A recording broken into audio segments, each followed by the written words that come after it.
Welcome to episode 482 of Get Paid for Your Pad. And today we're talking about a topic that I don't think I've ever discussed before on the podcast, which is always super exciting. We're going to talk about best practices for working with influencers to create some exposure and market your Airbnb property. So I got the expert on the call here, Mr. Jordan Kahana, the co-founder of Stayamo, which is a platform that actually connects Airbnb hosts with influencers to create win-win situations. So Jordan, excited to have you on the call, man. That is correct. Yeah. Thank you so much for having me. I'm super excited to chat with you today. Yeah. Have you been a host yourself?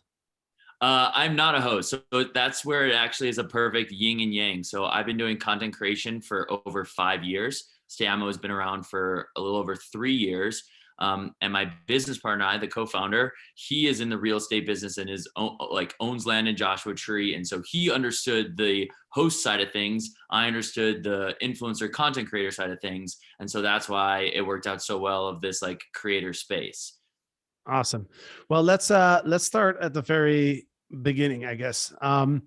Thinking about well, first of all, what is an influencer? Let's define that. I think that word is a big umbrella term that gets tossed around a little too loosely and a little too freely. I think someone who is truly an influencer is someone that says, hey, go buy this product, and their audience goes and does that thing. Hey, I'm going to be here. Come meet up with me, do this meetup. And hundreds of people show up. Yeah. And so I think just like I was saying, the umbrella term, there's a lot of people, and I'm always hesitant of people who on their profile consider themselves as an influencer, because more times than not, they're not. And also, I think in the grand scheme of things, being referred to as an influencer has a negative connotation, unfortunately. Where does that come from? The negative connotation? Yeah. I think it's still like a new age thing. I think there's been some bad press, like names like Logan Paul comes into mind of his past bad experiences with that, and just all these people kind of thinking that they're above the law a little bit. And I don't want to just focus, because I think Logan's done a great job of like rebranding and becoming a really smart, educated person. Like the Japan situation was really bad, but I think there was just a lot of negativity on the front end of like what a big influencer was. And so there's just this like, and people are envious of those jobs as well. So people kind of poo-poo on that as well. So there's a lot of backlash in a lot of different ways. And I just think that term has a slight negative connotation when being referred to, despite people that actually have that influence are very powerful. Mm-hmm. Got it. So, just kind of talking from the host perspective, why would a host work with an influencer? I think it's really important to allow lifestyle photos into your marketing as a home. We are in a society now that is very copycat.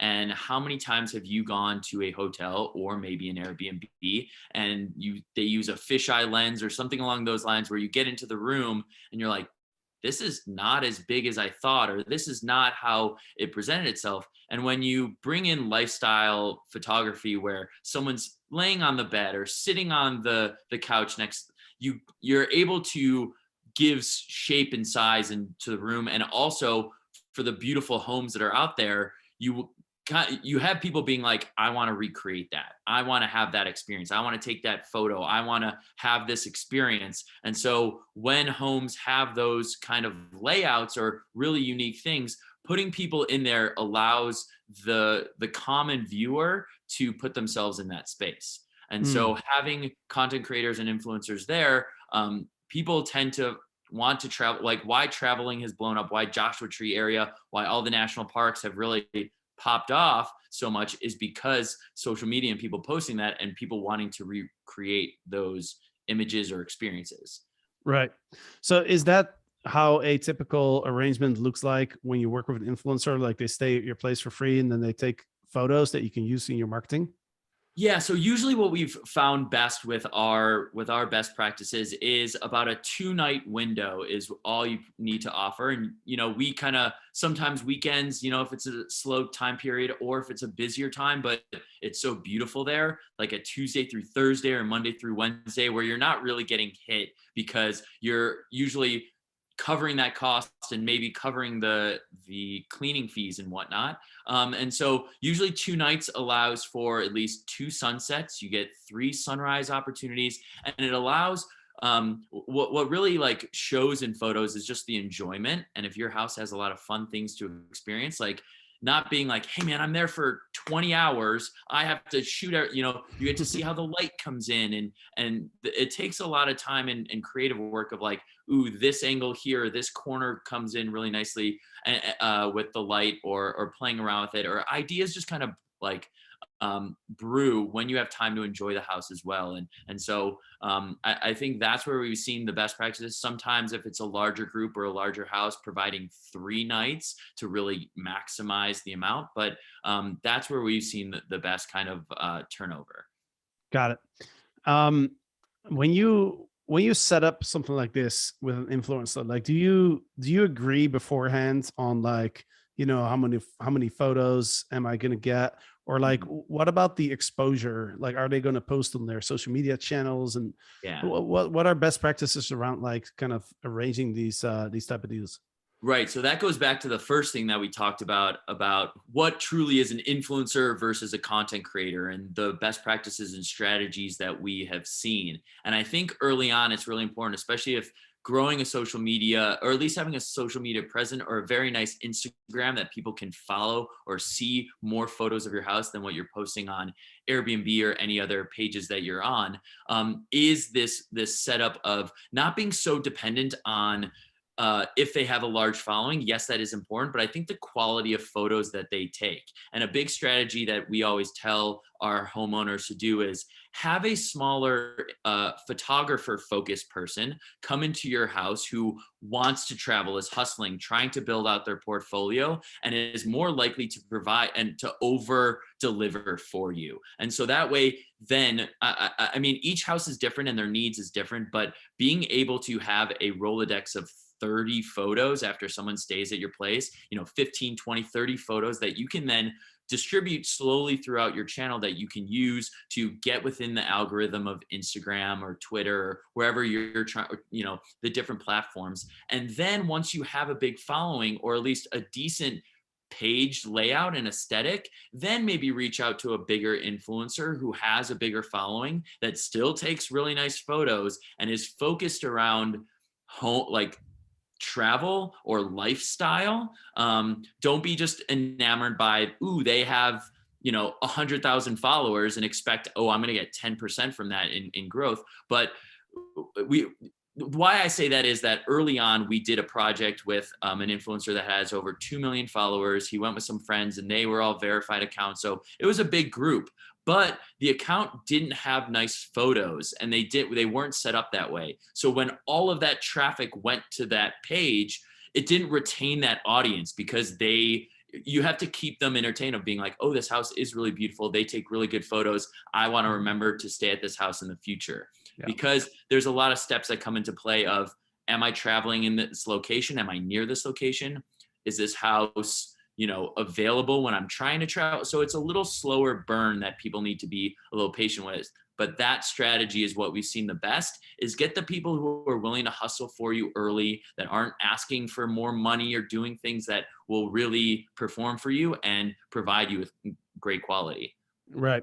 So I guess in a nutshell, there's like two big benefits for the host, right? It's number one, the content that you Mhm. can then use on your Airbnb listing, but mostly like you can use to build out like an Instagram or other social media pages. And then number Correct. two is the extra the exposure that is created through the influencer. And I think you make Yes. a good point. Like I think there's two things that are important here. Is number one, what you're saying is like, okay, let's set up a page that's attractive, so that people actually have a reason to come back. Because what's the point of having 20,000 people look at your page and then think, okay, well, this is not interesting, so I'm not going to come back. And Mhm. then number two, I guess you also have to think about the avatar, right? Like, is the audience of the influencer in line with the avatar that you're trying to attract to your properties? Yeah, absolutely. And I think also it's important too to have these photos to rotate or update your Airbnb, because I think to move up in that algorithm as well.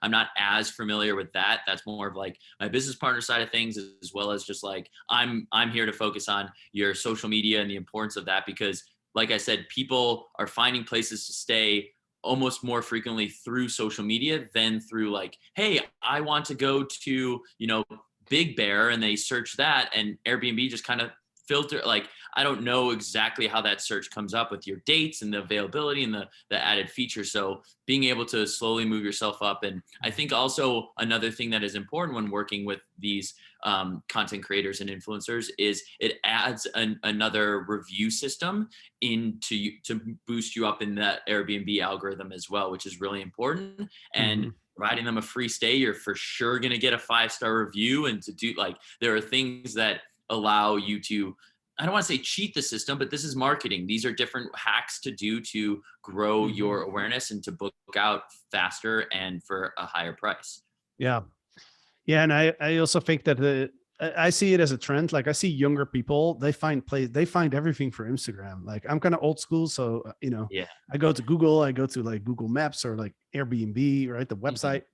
But like, for example, my girlfriend, my birthday is actually coming up in a few weeks from now, and like, she's everything that she's looking at that we could put that she might want to organize for me. I know she's getting it from Instagram, because it's always like, hey, I found this amazing place here, and I found this cool thing and that cool thing. And I always ask myself, like, I don't even know how to find things on Instagram. I'm like, I guess not old. I'm too old for that, I guess, to really understand that. But that's how the younger generations, that's how they find stuff, right? Yeah, absolutely. And obviously, as TikTok is coming to be more prevalent and having video and walkthrough of your homes and those things that really connect with people. One of the houses that we worked with, their house went viral on a person's TikTok account who has 100 followers. So it wasn't even like a collaboration through us. But they're a house on our platform, and so I follow all the houses, and I see this come up on my For You page. It has 500,000 views and like a ton of likes, and again, people saving it and doing all this. And they said what house they're at, and I like messaged the guy, and we were going back and forth. But those things like that too, UGC, having people staying in your house and being able to, the more that you can visualize and the more that you can like put yourself in that spot, just completely boosts people's desire to stay there. Yeah. What's so one concern that I hear from hosts, when I discuss this topic, they would say like, well, my unit isn't really that Instagrammable. Mhm. Like this, I don't have like an amazing like jungle tree house, or like a little, a desert dome, or I just have a normal standard apartment. Like, this strategy is not going to work for me. Is that true?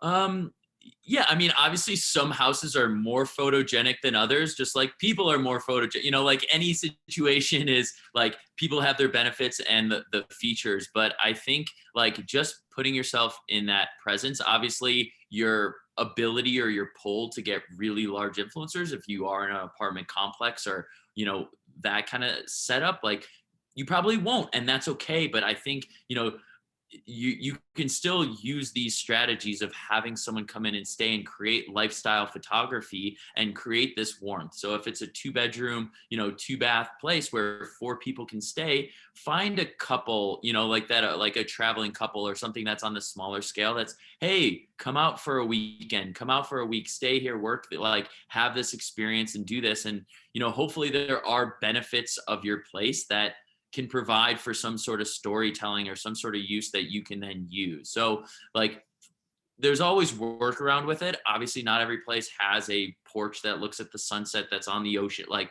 but there are ways to do this. So if you understand, I think looking into who are the type of people that are booking your home as well. So if it is like I said, a 2 bedroom, and it's couples coming, or maybe it's just a 1 bedroom, but it's a really nice loft. And so you have a couple, you have a solo travel, like know that and find those people through social who are doing a good job that you like, that are creating content that you feel Mhm. comfortable with in that relationship.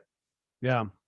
Yeah, and I think there's also other ways to make the experience unique, right? It doesn't Mhm. only have to do with your property or your location, which, obviously, like I know one person who's in Bali, and Mhm. he has this amazing just this amazing property, like with like infinity pool overlooking the jungle and all of that. But even Mhm. like it doesn't have to be that, like you're saying, because for example, if you have like a very sort of like standard like apartment, like you could make the experience unique in other ways, right? For example, the way that Mhm. you communicate with your guests, right? Or like, the recommendations, for example, that you give. Like there's other ways to make the experience unique for somebody, and that one that experience is unique, they still want to share that with the world, right? So I think you're right. I think it can work. But I think a lot of the things that you're saying is really important, right? Like find the right person for what stage you're at. If you're just starting up your Instagram place, like don't go for like some celebrity with like 100 million followers. Yeah. Think about the Yeah, guest don't blow your avatar. whole budget on that one person and, like, build Yeah, on it, and yeah, I do agree with the accommodations. There's been huge differences of, like, just really nice coffee sometimes, or just having, cooking and spices and like, just that, or the bed is the most comfortable sheets, and I'm like, "Man, I need this for my this was great. This staycation experience was there's such, little things go a really, really long way in the space when people are paying and having these experiences and wanting to get away from their normal day to day. yeah, for sure. Um, can you name some more do's and don'ts of Mhm. some if somebody's listening now and they want to give this a try? Like you said, it's a good way to fill up the occupancy when you're probably not going to get a booking anyway, like the Monday through Wednesday, the Tuesday through Thursday, maybe. What are some best practices if people are interested in using Stayamo? Yeah, of course. I think a big thing is, if an influencer is telling you how many followers they're gonna get you, that's a big red flag. There's no guarantee one side or the other.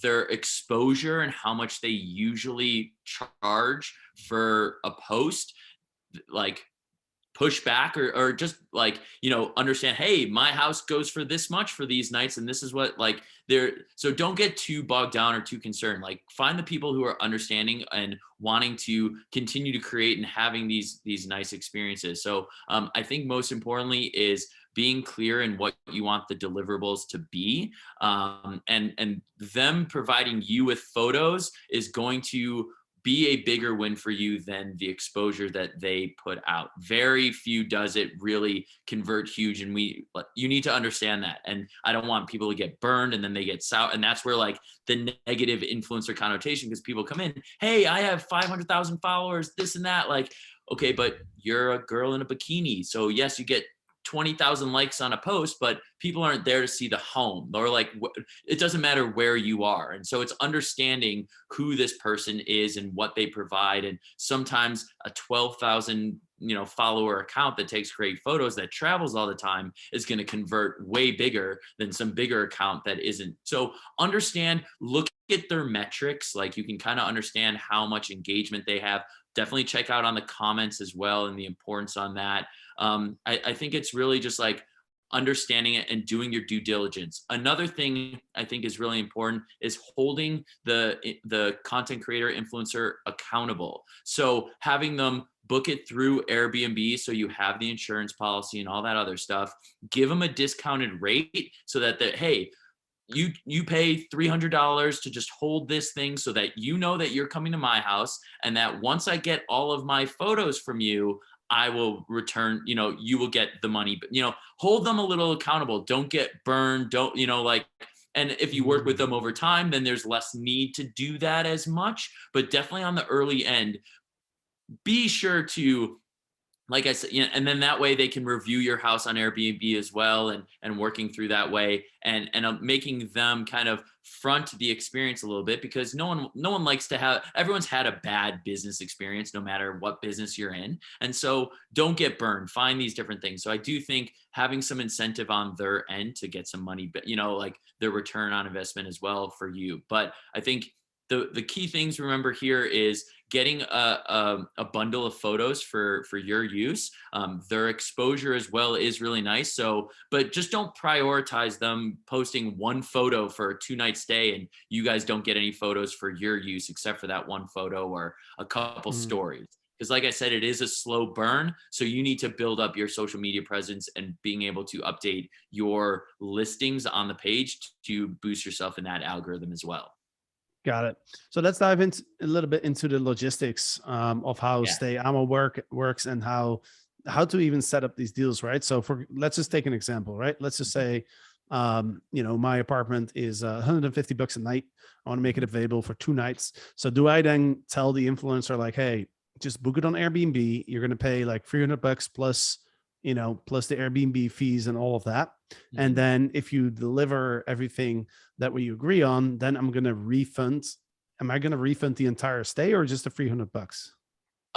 Yeah, so that is with depending on each deal has been different and whatever people are more comfortable with. A lot of times people just charge a cleaning fee. A lot of times people cover the whole experience, and so they're able to when you book through Airbnb, you can be like, "Hey, I'll send you a special rate," and you can adjust it that way. So, like I said, everyone has a different preference, and some people might be like, "Whoa, that's." From a creator standpoint, but then it's on them to deliver that. So whatever you feel most comfortable with, like, so what happens for our site is you put it on, and whether or not you want someone to cover the cleaning fee, which a lot of people have on there, but the nights are covered, so that way they're not essentially like in the clear red of things, of paying for the cleaners, especially if it's a bigger house and a lot of people are going there. Sometimes, it's just like me and one other person shooting a 4-bedroom house. It's like so not a lot of places were used, or each thing is kind of different. But like I said, is so you put your home on our site, you list how much you're willing to, how many nights and the price point, and then with each person, depending on their size and how the timing that they want to come, it is a communication like person by person basis. So it is up to you and your comfortability and what you see success also in return from what the content creators and influencers are being receptive to. Hmm. So let's say I want to get into this. Like, do I create an account first on Stayamo? hmm Yeah, so you apply onto our website at stayamo.com, and we filter through every home and every influencer. So not every influencer that applies or every person just like gets on board. So like and you come on and you put on your listing the same way. It's an automated experience for you that essentially it just transfers everything from Airbnb to our site to get viewed on, and so people can look based on location and based on their travel.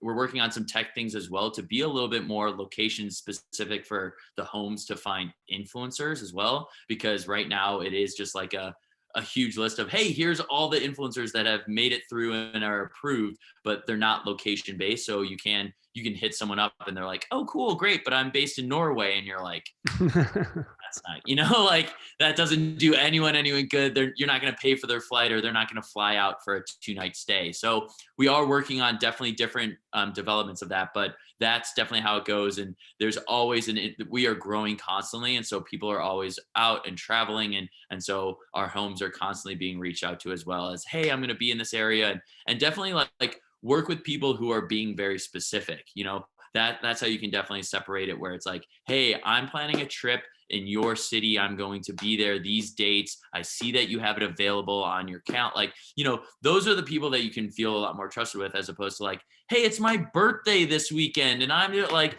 I've the amount of times I've had to reach out to influencers being like, they don't care, this is their property, like your personal side of things, this is a business deal. And so once it's communicating it, sometimes these guys are younger and not understanding, and they're still trying to build out their portfolio. They might be great creators, but the communication is a little lacking, and that takes time.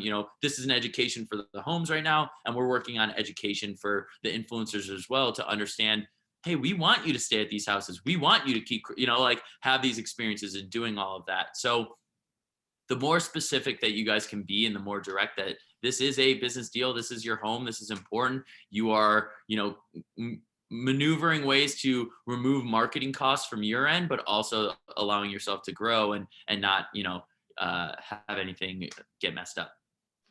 let's talk about the perspective of the influencer for a little bit here. Sure. Um, because there might be people listening right now who are like, hey, I know how to take good photos, and I've got 5,000, 10,000 followers or whatnot. Mhm. What's some advice that you have for people who are interested in using your site as an influencer? Yeah, I mean, I think it's really it's a really cool place because not every vacation rental or just Airbnb in general or hotel is willing to provide these free stays. So what I say in the most baseline sometimes example that I give analogy for our website is that we're kind of a dating site for content creators and homes. So these homes are willing to provide you free stays. And also if you reach out on Airbnb and message, hey, I'm a photographer, I'd love to shoot for this and that, your account will get suspended and or flagged, and like those are going against the terms of service for Airbnb. So obviously we don't want that. We want you to still have your accounts. And so we're the platform, we're the space that these homes are willing to do it. And if they have the availability and if you're a right fit, I want to talk real, like this is a known thing for influencers as well as for the homes, is just because you have the availability and that influencer reaches out, they don't have to, just because there's that match doesn't mean that you have to stay at their house, and the house shouldn't feel obligated to do that because you have that availability and you want those photos. If you're not feeling comfortable with that, if you're not feeling right about that, that's okay. And like if you frame it in like the dating aspect of that, it's just like not every match is going to work out. Not everything works out in that way. So Mhm. like I said, going back to it, I think from an influencer standpoint, this is a great way to allow yourself to travel more, gives you content to create, builds out your portfolio. And the amount of people that we have seen that are on our platform that started off as doing this just because they love traveling and they take really good photos are now being paid by brands and being paid by these homes. Like over time, some homes work with some great people that they don't mind paying these influencers to come to their house because they know the quality that they're going to get. And so if you're willing to sacrifice a little bit of being like, man, I usually get $1,000 a post, or, like, and you're thinking you're above the experience as opposed to, man, I'd love to get a getaway. I add another house to this. I create more content for myself and be able to post and build a relationship, because usually homeowners, at least like vacation rental homeowners, have other homes. And so like it allows you to then travel more and gives you like, you do a great job for this host.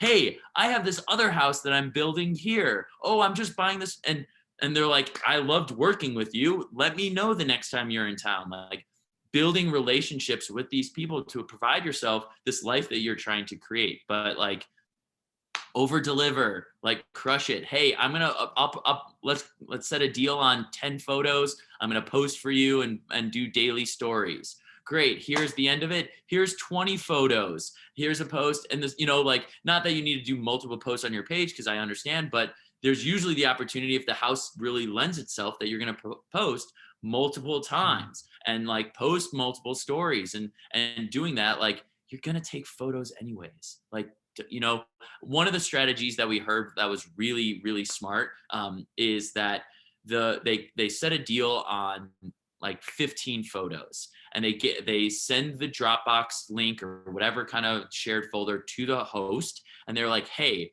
pick your 15 like that you like the most. And it's a folder of 50 or 60 photos, and they pick their 15 best, and then go, hey, if you want more photos, if you want the other 40 photos that you didn't pick, I'll cut you a deal for $500, whatever it is. So now you're leveraging yourself in this situation. They saw the photos, they saw that they were awesome, and they want more. And so they're like, it's worth their money. It's worth that for them, because to hire someone to come in and properly do this can get really, really expensive and Yeah. really time consuming and tight. So No, that's definitely sure.